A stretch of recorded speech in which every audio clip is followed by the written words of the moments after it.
বন্ধুসকল, আজি আমি বিশ্বৰ আটাইতকৈ ডাঙৰ আৰু গভীৰ মহাসাগৰ প্ৰশান্ত মহাসাগৰৰ বিষয়ে জানিবলৈ চেষ্টা কৰিম।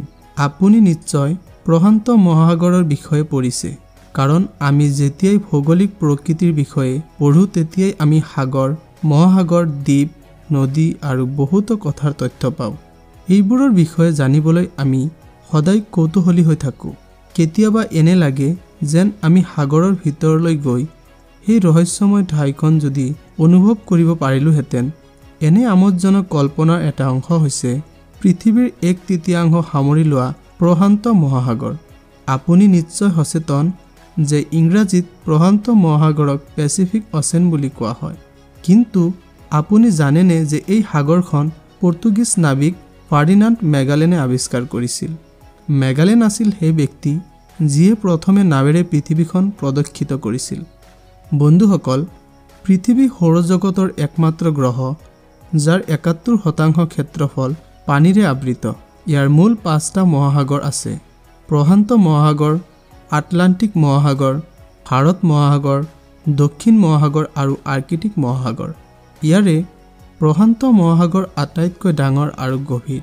উত্তৰ দিশত আৰ্কটিক মহাসাগৰৰ পৰা দক্ষিণ মহাসাগৰলৈকে বিস্তৃত, আৰু পশ্চিমে এছিয়া আৰু অষ্ট্ৰেলিয়া আৰু পূবে আমেৰিকাই আগুৰি আছে।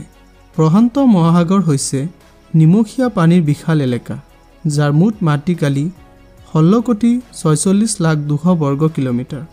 প্ৰস্থৰ কথা ক'বলৈ গ'লে ফিলিপাইনছৰ পৰা পানামালৈকে ইয়াৰ বহল প্ৰায় 9,544 mile.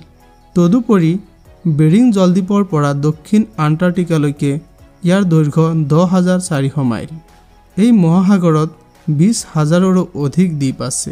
Canada, America, Japan, Australia আৰু চীনকে ধৰি মুঠ 55খন দেশ প্ৰশান্ত মহাসাগৰৰ সীমাত আছে।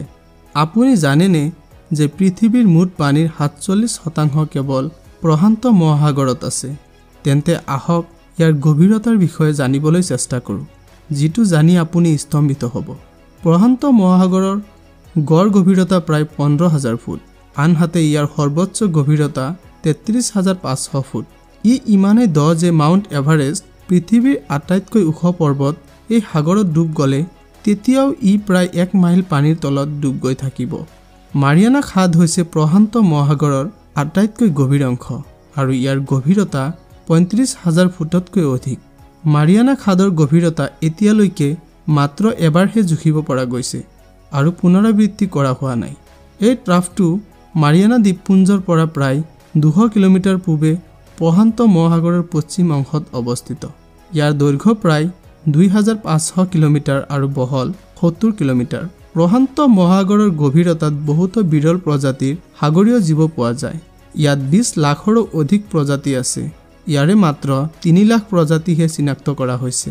বাকী প্ৰজাতিবোৰ এতিয়াও বিজ্ঞানীসকলৰ বাবে এক ৰহস্যৰ আৱৰ্তত আছে। প্ৰশান্ত মহাসাগৰক আগুৰি আছে ৰিং অফ ফায়াৰ নামৰ ঘোঁৰাৰ নালৰ আকৃতিৰ অঞ্চল, য'ত বিশ্বৰ 75% সক্ৰিয় আগ্নেয়গিৰি আৰু সঘনাই ভূমিকম্প হয়। কিৰিবাটি আৰু টুভালুৰ দৰে প্ৰশান্ত মহাসাগৰৰ কিছুমান দ্বীপ সাগৰৰ জলপৃষ্ঠ বৃদ্ধি আৰু টেকটনিক কাৰ্যকলাপৰ বাবে ডুব গৈ আছে। বাৰ্মুডা ত্ৰিভুজৰ দৰেই জাপানৰ ওচৰৰ পেচিফিক ত্ৰিভুজক ডেভিলছ সাগৰ বুলি কোৱা হয়, যিটো জাহাজ আৰু বিমানৰ ৰহস্যজনকভাৱে অদৃশ্য হোৱাৰ বাবে জনাজাত। অষ্ট্ৰেলিয়াৰ উপকূলৰ ওচৰত প্ৰশান্ত মহাসাগৰৰ গ্ৰেট বেৰিয়াৰ ৰীফ হৈছে বিশ্বৰ আটাইতকৈ ডাঙৰ প্ৰবাল প্ৰাচীৰ। প্ৰশান্ত মহাসাগৰত এসময়ত মেগলেডন আছিল, যিটো এতিয়ালৈকে লিপিবদ্ধ হোৱা আটাইতকৈ ডাঙৰ শাৰ্কৰ প্ৰজাতি। ইয়াৰ জীৱাশ্ম প্ৰশান্ত মহাসাগৰৰ বিভিন্ন অঞ্চলত পোৱা গৈছে। গতিকে বন্ধুসকল, প্ৰশান্ত মহাসাগৰৰ বিষয়ে ইমানখিনি জনাৰ পিছত যদি আপোনাৰ মনত কিবা প্ৰশ্ন আছে তেন্তে নিশ্চয় কমেণ্ট ছেকশ্যনত জনাবলৈ নাপাহৰিব।